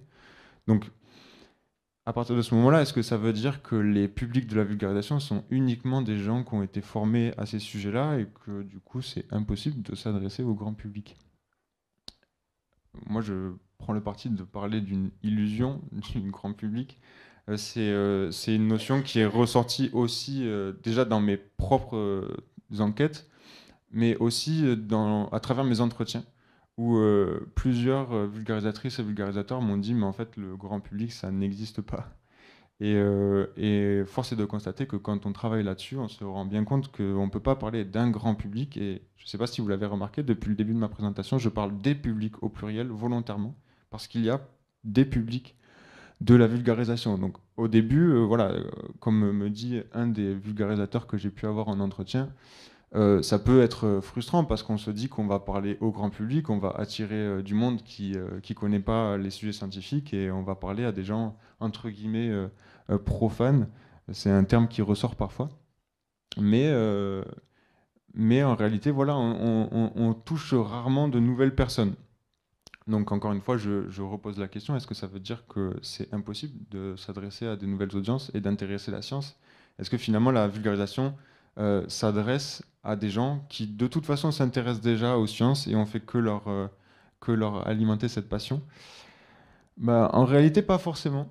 On peut quand même découvrir les sujets scientifiques par le biais de plateformes comme Twitch ou YouTube, et notamment le fonctionnement de Twitch est très particulier et permet d'attirer du monde sur ces lives-là avec une fonctionnalité spécifique à Twitch qui, je crois, n'a pas d'équivalent ailleurs, qui sont les raids. Donc ça a déjà été abordé un peu tout à l'heure, mais en gros, c'est l'idée que quand on termine un live, on peut envoyer toute notre audience du jour vers le live de quelqu'un d'autre. Et lorsqu'un vulgarisateur ou une vulgarisatrice reçoit un raid, il peut potentiellement attirer une partie de cette audience pour l'intéresser à des sujets scientifiques. Alors en général, quand un streamer ou une streameuse reçoit un raid, la partie déjà du public qui reste est infime. Et dans cette partie infime, les gens qui vont s'intéresser au contenu est peut-être assez petite aussi. Mais ça n'empêche pas que ça veut dire qu'on peut intéresser des gens qui ne se seraient pas intéressés d'eux-mêmes à ces sujets-là, ne seraient peut-être pas venus d'eux-mêmes sur ces lives-là. Voilà, donc quand on lit l'extrait d'entretien, les nouvelles personnes qui peuvent me découvrir, je pense que c'est quand je reçois des raids de streamers qui ne sont pas du tout dans mon domaine. Donc ça peut être des streamers qu'on connaît par ailleurs, qui font d'autres types de contenus, du divertissement, du gaming ou autre, et qui amènent vers des streamers scientifiques. Donc ce qu'on pourrait penser, c'est qu'il pourrait y avoir potentiellement différents degrés d'engagement, différents degrés d'implication des audiences. Parce que ce qui est très spécifique sur Twitch, comme vous le savez, c'est que c'est en direct et que le chat interagit directement avec la personne. C'est-à-dire que contrairement à YouTube, où on peut éventuellement poser des questions dans les commentaires une fois que la vidéo est postée, et parfois le vulgarisateur ou la vulgarisatrice va nous répondre, parfois non. Là, sur Twitch, on est en interaction directe avec la personne. Et parfois même, les publics peuvent contribuer à la vulgarisation. Ça aussi, c'est quelque chose qui est ressorti dans mes entretiens. Des fois, le vulgarisateur ou la vulgarisatrice se fait corriger ou on a des petites remarques, des petits compléments aux propos. Donc c'est en ça que je pense que les publics sont réellement acteurs et contribuent à la vulgarisation. Mais alors, la question, c'est alors de se poser quels publics sont les plus engagés, quels publics se permettent le plus de commenter. Et là, il y a peut-être une question de légitimité à participer, de se sentir capable de compléter ou de corriger la personne qui anime le live de vulgarisation. Et moi, mon hypothèse par rapport à ça, qui reste encore à vérifier, parce que c'est un travail en cours, mais je suis assez convaincu pour l'instant de ça, c'est que les personnes les plus impliquées, les personnes qui se permettent le plus de participer sont en fait les personnes qui sont déjà les plus connaisseuses, les plus intéressées par le sujet qui est abordé, qui est en cours. Alors que les personnes qui découvrent ou qui connaissent pas trop le sujet vont un peu rester dans l'ombre, comme on dit, donc c'est-à-dire regarder le live et le consommer sans forcément trop participer, sans forcément oser trop poser des questions. Mais je serais très intéressé d'avoir vos retours tout à l'heure quand vous parlerez aussi, si vous avez l'occasion de parler de ça, pour savoir si je me trompe ou si je suis à peu près dans le juste, parce que vous avez l'expérience de ça et je voudrais savoir comment vous êtes confronté aussi à vos publics, si vous êtes d'accord d'en parler. Donc, moi, voilà, ma présentation, elle est relativement courte parce que j'étais ultra curieux d'avoir les retours de l'audience, sachant que je préfère quand même le préciser, mon cœur de sujet, ça reste la vulgarisation sur YouTube. Donc là, j'ai abordé la vulgarisation sur Twitch parce que ça m'intéresse aussi, parce que j'ai travaillé là-dessus aussi, mais c'est pas forcément mon sujet principal. Et ça peut peut-être prendre une place plus importante dans ma thèse grâce à la journée d'aujourd'hui, et c'est pour ça que j'étais hyper enthousiaste à l'idée de participer et très honoré qu'on m'y ait invité. Mais voilà, donc pour compléter ce que j'ai dit jusqu'à maintenant, déjà, il faut balayer l'idée qu'il puisse y avoir un grand public, je pense. Il y a beaucoup de choses qui amènent au fait que ça n'existe pas vraiment. Mais qu'en tout cas, il y aurait des publics impliqués de manière différente en fonction de leur intérêt et de leur connaissance pour les sujets abordés. Voilà, donc Twitch peut potentiellement attirer des nouvelles personnes vers les sujets scientifiques grâce aux dispositifs qui sont en place sur la plateforme et notamment par le biais des raids. Je vous remercie de m'avoir écouté aujourd'hui et je vous remercie surtout de m'avoir invité à ces journées. Je suis très heureux, très enthousiaste d'avoir vos retours. Merci. Merci du coup Thomas pour ta présentation. Donc ce que je vous propose maintenant, c'est qu'on fasse comme tout à l'heure un jeu de questions-réponses avec nos différents intervenants.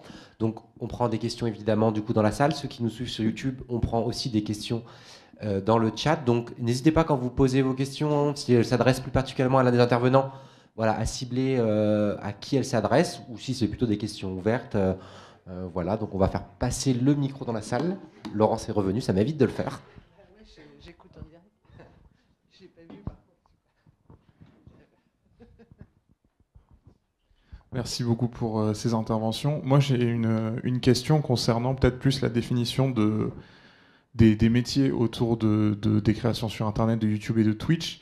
Alors, avant le confinement et on va dire au début des années 2010, sur Twitch, on a pu observer l'apparition de beaucoup de web TV en France, qui ont été considérés d'ailleurs beaucoup par les streamers, notamment américains, étrangers, comme des exceptions culturelles françaises.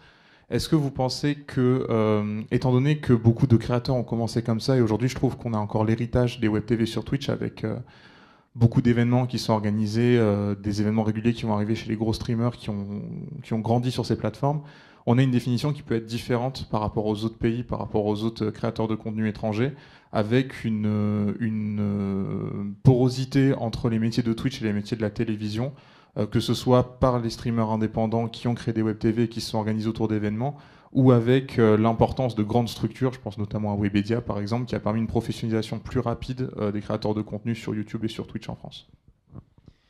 Alors,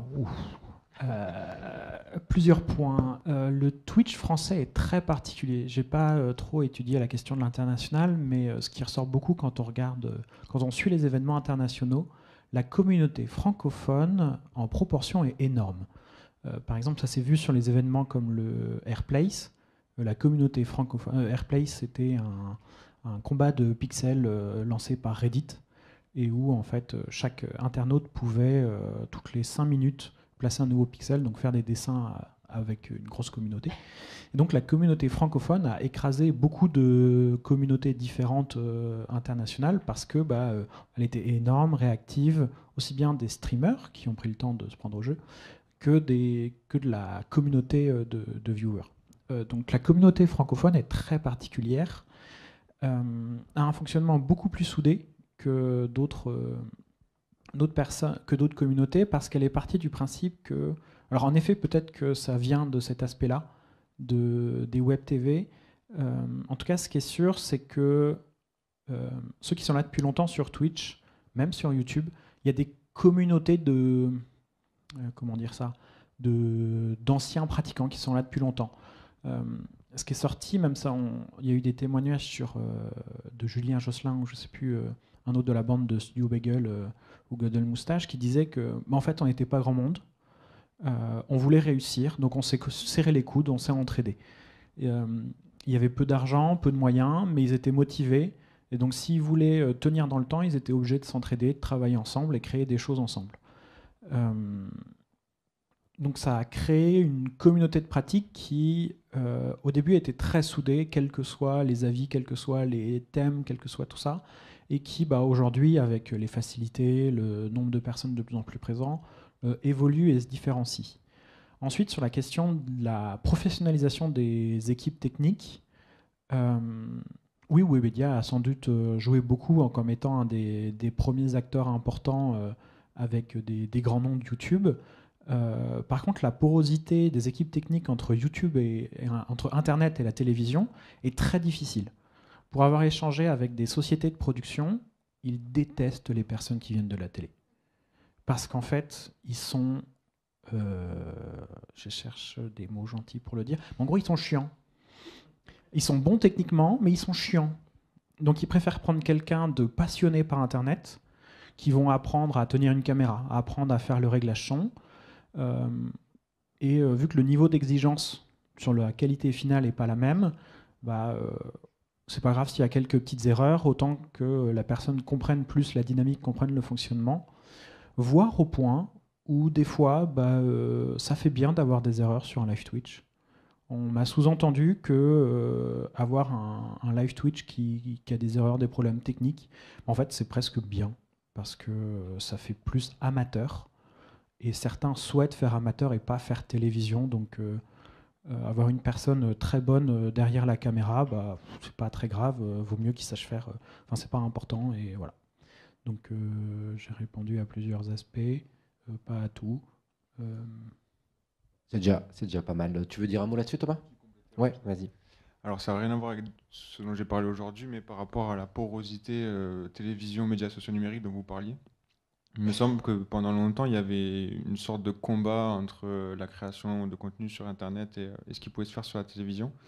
En fait, je crois qu'aujourd'hui, ce qui est plutôt attendu de la part des médias dits traditionnels, en tout cas des médias télévisés, c'est pas qu'ils prennent de la place sur ces plateformes-là, mais plutôt qu'ils accompagnent ou qu'ils soient partenaires des choses qui se passent. Comme le financement de certaines émissions par Arte, par France TV, ou ce genre de choses, où là, ils sont largement acceptés parce qu'ils permettent de soutenir ce qui se passe, comme à l'époque, Studio Bagel, Golden Moustache avec M6, Canal+, etc. Et je pense que c'est encore le cas aujourd'hui. On voit des émissions, pour raccrocher à la vulgarisation, même pas mon sujet, on voit des émissions comme Scope, par exemple, sur Twitch, qui est financée par le biais d'Arte, mais Arte est marqué dans un coin. Voilà, c'est pas Arte, c'est Scope qui est animé par des vulgarisatrices qui n'ont pas commencé avec Arte. Enfin, vous voyez. Je pense qu'aujourd'hui, voilà, la liaison entre la télévision et les médias sociaux numériques se fait là, comme un partenaire. Ok, merci. Je vais donner une question qui est donnée dans le chat du coup YouTube, qui s'adresse à l'un de vous trois, qui est de savoir en gros si vous avez pu observer, analyser les forums Discord, et si oui, est-ce que vous avez perçu une construction collaborative du coup entre les viewers et les streamers à travers du coup les forums Discord, et j'imagine ce qui est sous-entendu derrière, ce qui permettrait de différencier, démarquer par rapport à de la production de contenu de vulgarisation scientifique, par exemple sur YouTube. Est-ce que l'un de vous trois a des éléments là-dessus? Moi, je débute. Alors, c'est pas une co-construction entre spectateurs et producteurs de contenu, donc Twitchers ou streamers ou YouTubers. C'est plutôt des co-constructions entre streamers eux-mêmes qui, en fait, alors chez moi, comme c'est des petits streamers plus largement au-delà de la vulgarisation, en fait, ils créent eux-mêmes les conditions et leur légitimité de leur propre contenu. Donc, ils vont trouver des données, des objets de quantification qui vont permettre de légitimer leur propre activité et qui vont se construire eux-mêmes des sources d'inspiration ou qui vont créer eux-mêmes des collectifs pour se différencier aussi des gros streamers. Notamment, j'avais un entretien d'un petit streamer qui ça faisait 10 ans qui streamait et qui était toujours à 3 viewers en moyenne et qui disait, alors je fais faire une retranscription de son entretien, qui disait que Twitch, les gros streamers, il disait, je cite, je les emmerde, ils sont chiants, je les aime pas. Et en fait, il disait, nous, les petits streamers, on est la roue de secours de Twitch et on est différents d'eux. Et il me disait, moi je discute avec d'autres petits streamers, ça se passe entre nous, on discute entre nous et on les aime pas. Enfin, après, c'était un petit peu exagéré, c'est vrai. Mais il faut savoir qu'il y a plein de petits collectifs de streamers avec plus ou moins des tailles de communautés différentes qui discutent entre eux et en tout cas construisent eux-mêmes les légitimités de leur propre activité, qui est différente des gros streamers.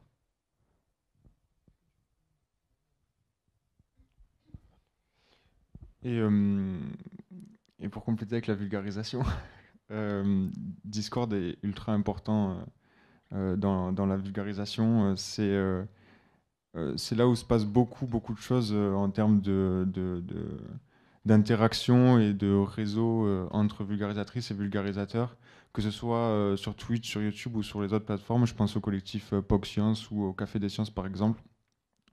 Discord peut permettre de la relecture de scripts de vidéos, ça peut permettre des conseils aussi pour le streaming, pour la création de vidéos, et il se passe énormément de choses sur Discord. Je crois que dans ma trentaine d'entretiens, j'en ai pas eu un seul qui n'abordait pas le fait d'échanger sur Discord avec d'autres vulgarisatrices et vulgarisateurs, ne serait-ce que pour avoir des conseils ou tout simplement faire du contact. Donc c'est une plateforme qui est centrale, qui est hyper importante, mais ce qui est intéressant, c'est que c'est un peu dans l'ombre en fait. Quand on regarde le contenu, on ne sait pas forcément qu'il se passe tout ça sur Discord, puisque c'est entre les créateurs de contenu que ça se passe. Voilà. J'arrive avec le micro. Non, pour ceux qui sont sur YouTube. C'est vrai que Amazon il vient d'acheter justement Twitch, pardon. Amazon sont des... Ok. Et justement pour ça, le côté commercial de Twitch, est-ce que les abonnements, ils te permettent aussi de montrer votre canal à des publics qui ne sont pas intéressés justement pour les sciences? Ça permet aussi de mettre en cible, de cibler justement les publics? Oui, bah en fait, c'est assez lié. De toute façon, ça fonctionne un peu pareil sur toutes les plateformes, hein.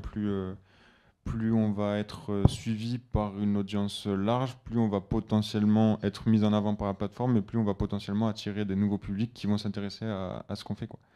Donc oui, après, ça fonctionne pas... Enfin, ça se réduit pas à ça, quoi. L'audience grandit pas toute seule. Il faut faire des choses aussi pour que ça marche.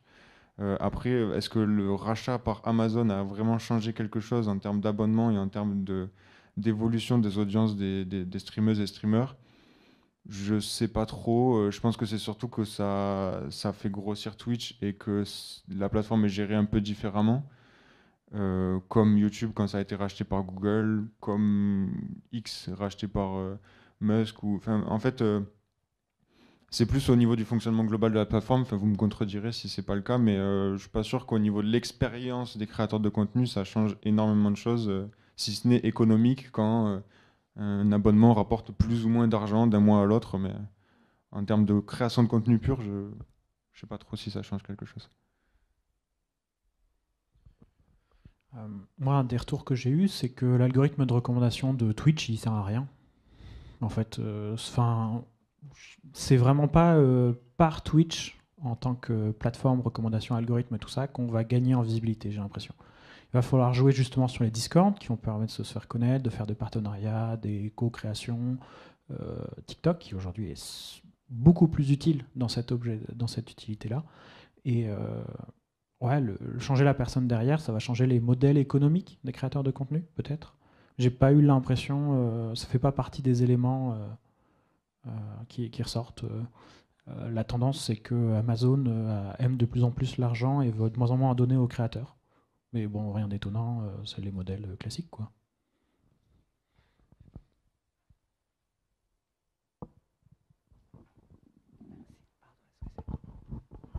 Plus une question sur le Twitch vulgarisation. Twitch, c'est une plateforme qui est très marquée, enfin qui est très masculine en fait. Il y a très très peu de femmes. Je me demandais s'il y avait un rééquilibrage au niveau des vulgarisateurs, au niveau des médiateurs scientifiques sur Twitch, ou si c'était globalement pareil ou pire.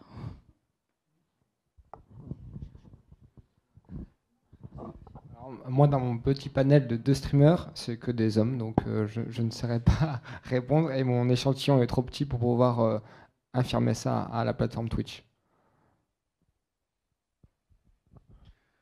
Merci pour la question qui est importante. En fait, la création de contenu sur les médias sociaux numériques, de manière générale, est très marquée masculine. Enfin, il y a ce déséquilibre-là sur la plupart des plateformes. Bien qu'il y a certaines plateformes où c'est un tout petit peu plus équilibré, si on peut dire ça comme ça. Je pense par exemple à Instagram, mais bon, les contenus ne sont pas les mêmes, il y a quand même des différences de genre. Après, est-ce qu'il se passe des choses sur Twitch pour pouvoir rééquilibrer ça? Oui, un peu. Il y a des choses qui sont faites pour essayer de mettre plus en avant les streameuses euh, dans la création de contenu. C'est sûr que là, j'ai parlé notamment de l'événement Furax qui peut mettre en avant des problématiques qui sont notamment subies par les personnes féminines, bien que l'événement ne regroupe pas que des streameuses. Il y a, voilà, tout à l'heure je parlais de Scope qui est financé par Arte. C'est majoritairement ou uniquement animé par des streameuses femmes, si je dis pas de bêtises. Après, les invités sont pas toujours que des femmes, mais voilà. Et puis le sujet est de plus en plus mis sur la table. Je me rappelle d'une année, je crois que c'était il y a 1 ou 2 ans, où quelqu'un avait sorti une infographie des personnes invitées à l'émission Popcorn, qui est le talk show numéro 1 sur Twitch. Et sur cette infographie, on voyait qu'en fait, je sais pas, c'était énorme, c'était peut-être 80% d'invités hommes. Est-ce que l'émission a changé un peu sa politique? Je sais pas trop, mais il y a de plus en plus ce sujet qui est abordé là pour essayer de faire une place aussi et pour traiter aussi de toutes les différences qu'il y a dans la façon dont ça fonctionne pour les femmes sur Twitch. Parce que force est de constater que créer du contenu en étant une femme par rapport au fait d'être un homme, et encore, là je parle vraiment juste de la différence homme-femme en plus, donc si on va dans les différences de genre, c'est encore autre chose. Ça implique des choses. Voilà. Enfin, je pense que vous voyez de quoi je veux parler. On va pas forcément rentrer dans les détails, mais il se passe des choses pour faire évoluer ça, mais c'est encore trop peu. Et peut-être que ça va évoluer, on espère. Je sais pas si j'ai bien répondu à la question. Mais...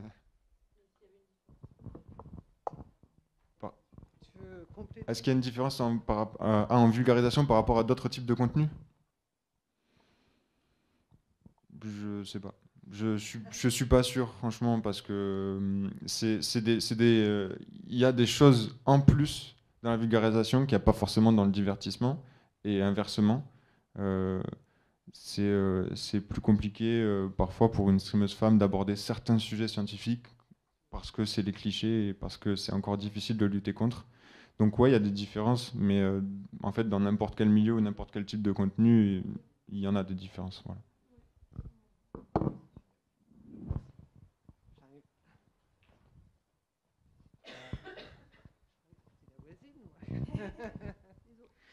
Je vais peut-être d'abord pour donner quelques éléments de réponse par rapport à la question précédente, puisque je fais partie d'un collectif qui s'appelle POC-Science et qui regroupe plusieurs acteurs de vulgarisation sur Twitch.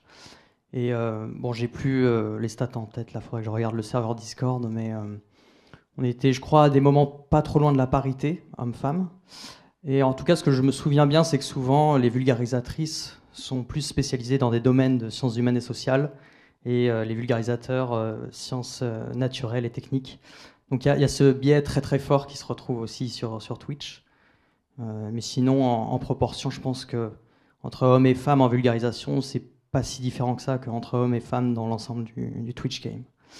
Sinon, j'avais une question, moi aussi d'ordre un peu social, puisque Thomas, tu avais un peu conclu dans ta présentation que en tant que vulgarisateur sur Twitch, c'est vrai qu'on touche plutôt un public déjà un peu renseigné, averti.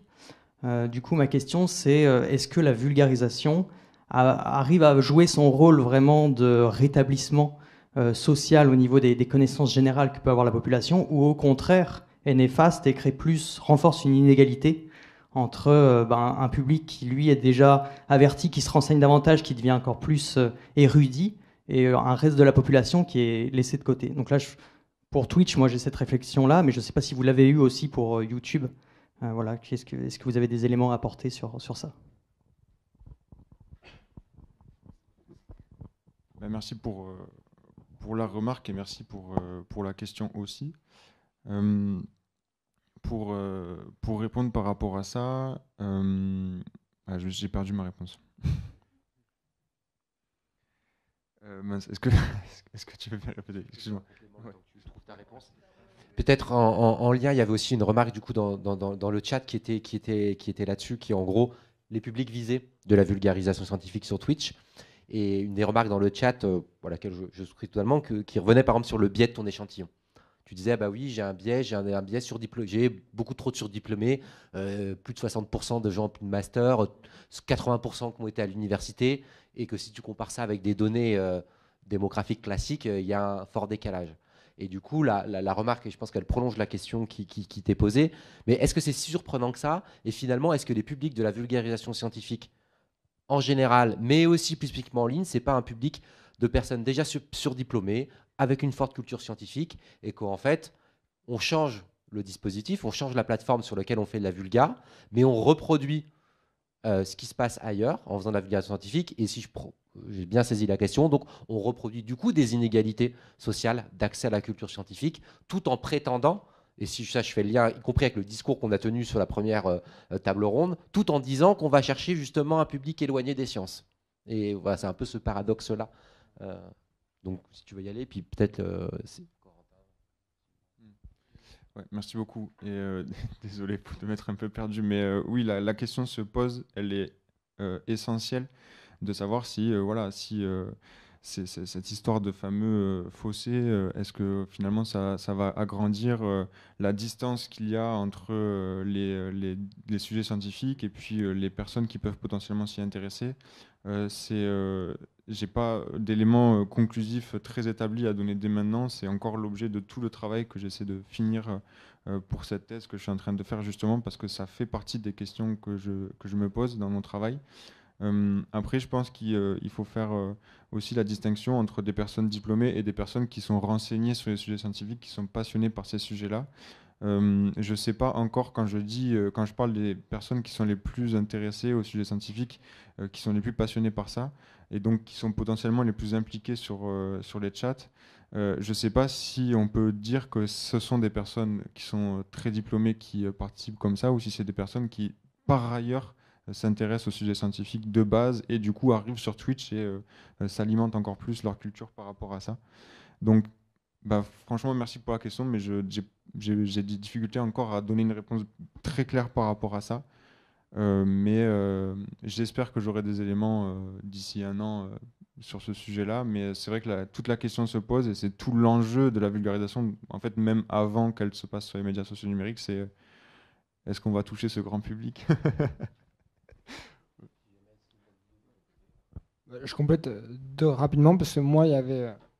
Pardon. D'une part, ce que je disais à la fin, c'est que les streamers entre eux se regardent, et notamment les streamers de vulgarisation se regardent.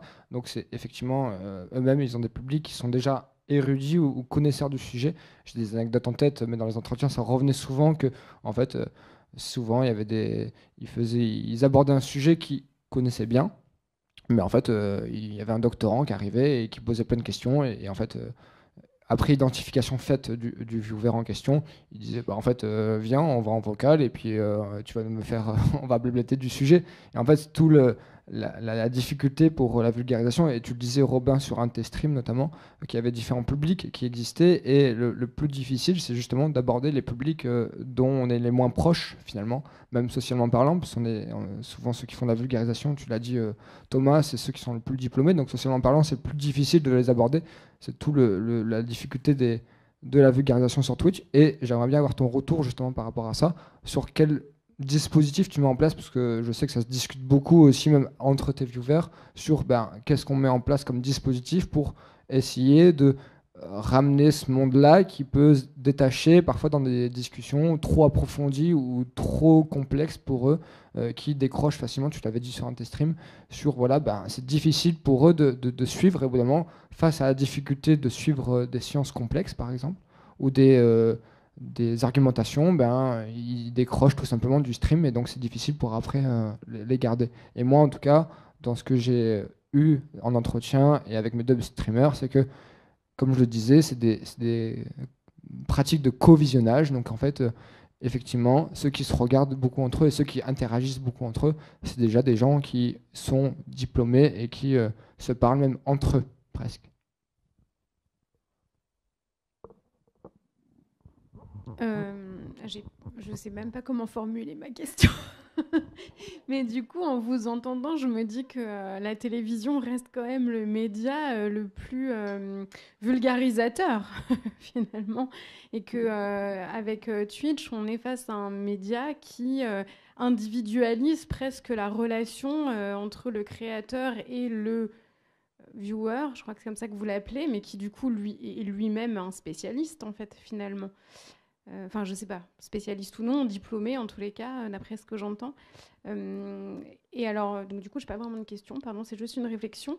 Mais est-ce qu'il y a des figures un peu phares de la vulgarisation scientifique des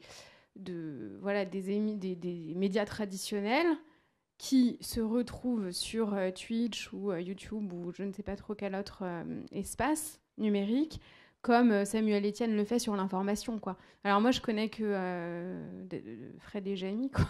C'est pas sorcier. Mais du coup, est-ce qu'ils se renouvellent aussi sur ces plateformes? Il me semble que oui, d'ailleurs. Enfin, je suis pas sûre, mais il me semble. Sûrement avec l'étiquette France Télé, d'ailleurs. Est-ce que le public de la télévision vient sur ces plateformes? Est-ce qu'ils trouvent un nouveau public aussi, ces gens-là? Enfin, Fred, Jamie et sans doute d'autres, hein, je ne sais pas trop. Enfin voilà, j'ai toutes ces questions. Et aussi, Corentin, je crois ça. Tout à l'heure, tu disais, oui, finalement, sur Twitch, on parle plus directement avec les gens par rapport à la télévision. Alors moi je connais pas trop les émissions de vulgarisation à la télé, si ce n'est encore une fois c'est pas sorcier et les frères Bogdanov là. Mais en fait la télé quand même a beaucoup fait participer les gens et continue de le faire. Il faudrait peut-être creuser dans l'émission de vulgarisation, mais déjà il y avait Fogiel à l'époque, j'avais 10 ans quoi. Ça commençait déjà avec les SMS à la télé, et puis il y a, je sais pas, les paroles politiques des Français, là, les Français qui... Enfin, en fait, il y a beaucoup de manières de faire participer les gens sur France 5, sur les émissions de santé, là, on pose des questions sur son problème de santé, etc. En fait, il y a beaucoup de formes de participation des publics à la télévision, en réalité, qui sont peut-être pas si directes, enfin, tous les cas, pas forcément directes, mais je pense qu'il y a un truc à penser en termes de généalogie médiatique, peut-être, voilà, dans la participation des publics. Enfin, j'en sais pas. Je suis pas hyper claire aujourd'hui. Il y a plusieurs points. L'arrivée de Samuel Etienne est très intéressante parce qu'il est arrivé par une petite entrée. Est-ce que Samuel Etienne et son arrivée sur Twitch, ça parle à tout le monde ou pas trop en salle? Ça a fait un raffut de fou sur la plateforme. Parce que c'était, en France, l'une des premières personnes à vraiment réussir à rentrer, une des premières personnes de la télévision à réussir à rentrer. Il est arrivé avec sa casquette « Question pour un champion », et oui, c'est ça. Et très vite, il l'a transformé en présentateur de France Télévisions avec le côté revue de presse. Et oui, mais il est rentré par la porte de « Question pour un champion » sur Twitch. Il est rentré par le côté animateur de jeux télévisuels avec Étoile et le côté donc là quasiment de la vulgarisation, pas scientifique mais ça reste de la vulgarisation.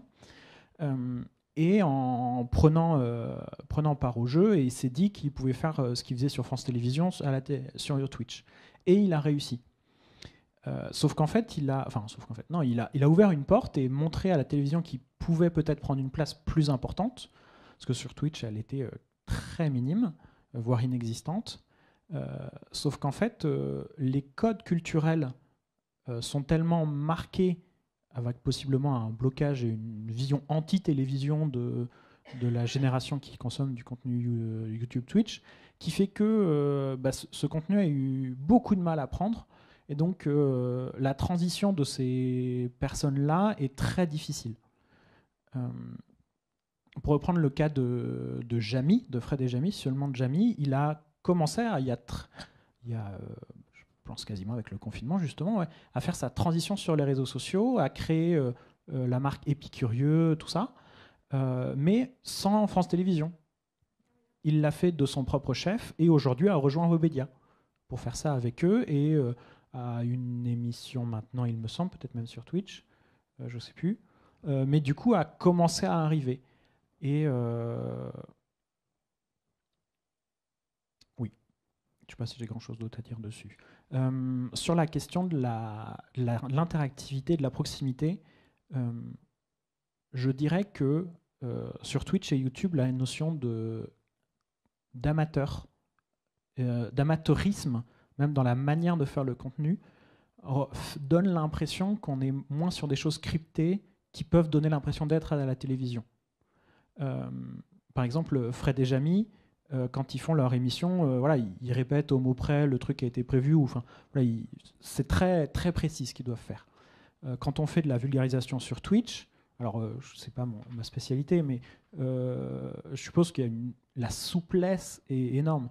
Si tout le chat se met à dire « mais en fait, j'ai pas compris ce point », c'est pas grave, on coupe le prompteur, on passe 10 minutes à réexpliquer ça, et puis on reprend plus loin ou pas, ou voilà.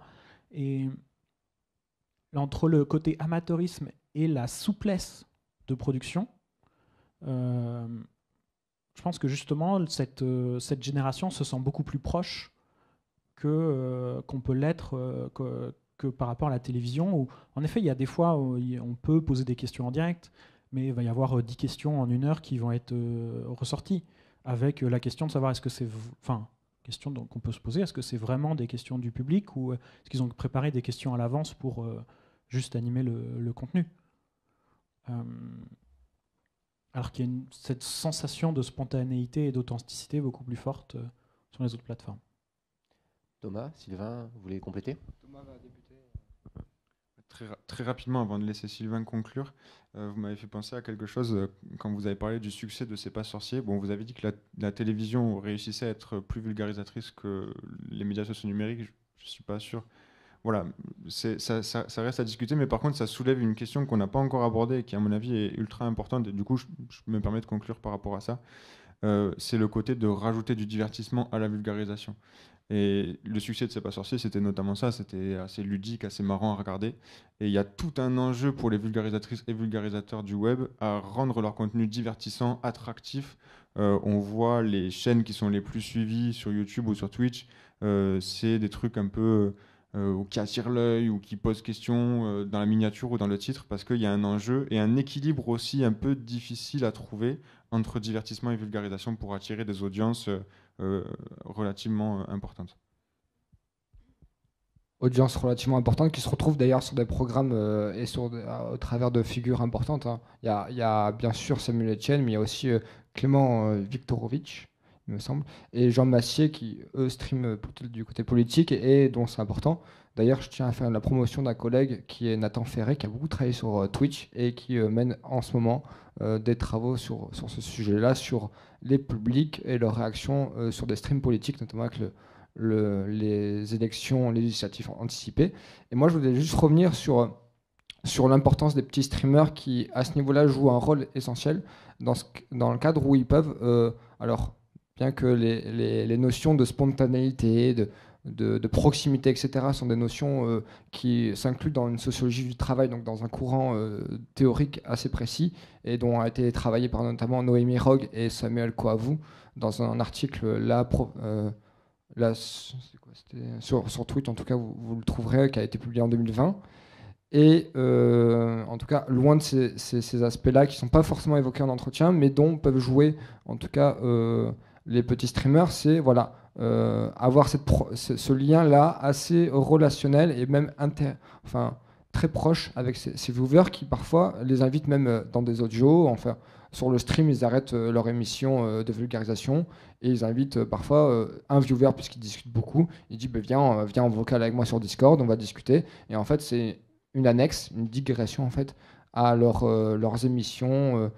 Alors on peut appeler ça émission, mais en tout cas leur stream de vulgarisation qui permettent justement de ramener des publics et de sensibiliser des publics différents. Donc ils ont à ce niveau-là, je voulais fermer un petit peu la parenthèse sur ça, sur leur importance aussi qu'ils ont sur la plateforme, au-delà d'être juste nombreux. Eh bien, merci à tous les trois pour vos réponses, pour les différentes questions. On pouvait poursuivre après les échanges avec nos intervenants pour la pause midi. Je propose qu'on reste dans le timing annoncé dans le programme de la